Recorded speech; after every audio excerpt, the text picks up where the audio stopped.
New જર્સીમાંથી એક હૃદયદ્રાવક સમાચાર સામે આવ્યા છે, જ્યાં ભારતીય મૂળની એક સોફ્ટવેર એન્જિનિયર મહિલાનું માર્ગ અકસ્માતમાં કરુણ મોત નીપજ્યું છે. આ દુર્ઘટનાએ માત્ર અમેરિકામાં રહેતા ભારતીય સમુદાયને જ નહીં, પરંતુ તેમના વતન તેલંગાણા અને સમગ્ર પરિવારને પણ શોકમાં ગરકાવ કરી દીધા છે. 28 જુલાઈ 2026ના રોજ સામે આવેલા અહેવાલો અનુસાર શ્રીપતિ દીપા રેડ્ડી નામની ભારતીય મૂળની મહિલાનું ન્યૂ જર્સીમાં એક ગંભીર કાર અકસ્માતમાં ઘટના સ્થળે જ મોત નીપજ્યું હતું. સૌથી દુઃખદ વાત એ છે કે તેઓ અકસ્માતના માત્ર 2 દિવસ પછી ભારત આવવાની તૈયારીમાં હતા, પરંતુ તે પહેલા જ કાળે તેમને પોતાની ઝપેટમાં લઈ લીધા. મળતી માહિતી મુજબ દીપા રેડ્ડી મૂળ તેલંગાણાના રંગારેડ્ડી જિલ્લાના આકુથુ ટાપલ્લી ગામના રહેવાસી હતા. તેઓ વ્યવસાયે સોફ્ટવેર એન્જિનિયર હતા અને વર્ષો સુધી ટેકનોલોજી ક્ષેત્રે સફળતાપૂર્વક કાર્યરત રહ્યા હતા. તેમના પતિ રામકૃષ્ણ રેડ્ડી પણ સોફ્ટવેર ક્ષેત્ર સાથે જોડાયેલા છે. વર્ષ 2008માં બંને અમેરિકા સ્થાયી થયા હતા અને છેલ્લા ઘણા વર્ષોથી ન્યૂ જર્સીમાં પોતાના 2 બાળકો સાથે રહેતા હતા.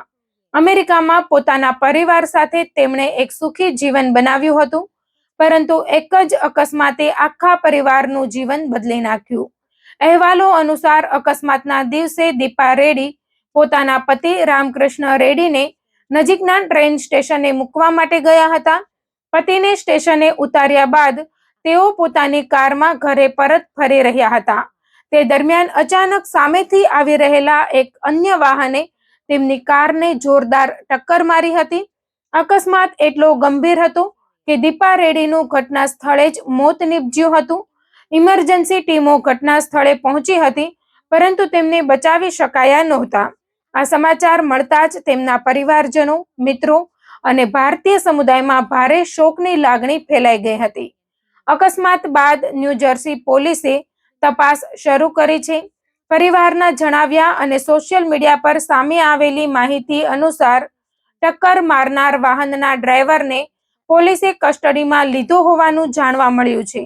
જો કે સ્થાનિક સત્તાવાળાઓએ હજુ સુધી ડ્રાઈવરની ઓળખ જાહેર કરી નથી અને તેની સામે કયા પ્રકારના ગુનાનો કેસ નોંધવામાં આવ્યો છે તેની પણ સત્તાવાર માહિતી આપવામાં આવી નથી. અકસ્માત કયા સ્થળે થયો, તેનું ચોક્કસ કારણ શું હતું, વાહનની ગતિ કેટલી હતી અથવા અન્ય કોઈ પરિસ્થિતિ જવાબદાર હતી કે નહીં, તે અંગે પોલીસ હજુ પણ વિગતવાર તપાસ કરી રહી છે.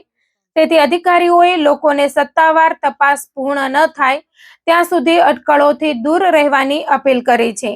આ સમગ્ર ઘટનાને વધુ કરુણ બનાવતી વાત એ છે કે દીપા રેડ્ડી માત્ર 2 દિવસ પછી ભારત આવવાના હતા. તેઓ પોતાના પરિવારજનોને મળવા અને વતનમાં થોડો સમય પસાર કરવાની તૈયારીમાં હતા.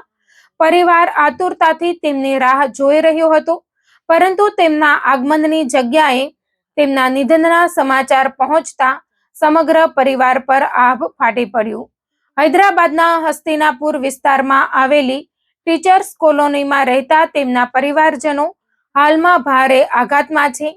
પરિવારના સભ્યોએ ભારત સરકારને અપીલ કરી છે કે દીપા રેડ્ડીના પાર્થિવ દેહને શક્ય તેટલી વહેલી તકે ભારત લાવવામાં મદદ કરવામાં આવે, જેથી તેમના વતનમાં અંતિમ વિધિ કરી શકાય.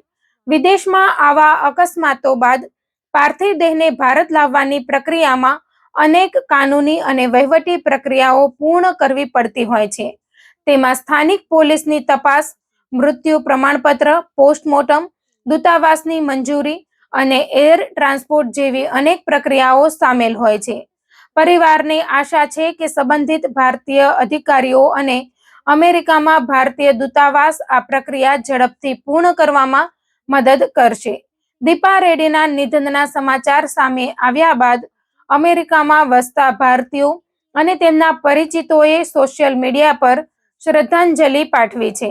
અનેક લોકોએ તેમને મહેનતુ, સૌમ્ય અને પરિવારને સમર્પિત વ્યક્તિ તરીકે યાદ કર્યા છે. આ ઘટના ફરી એક વખત યાદ અપાવે છે કે રસ્તા પરની એક ક્ષણની દુર્ઘટના આખા પરિવારનું જીવન હંમેશા માટે બદલી શકે છે.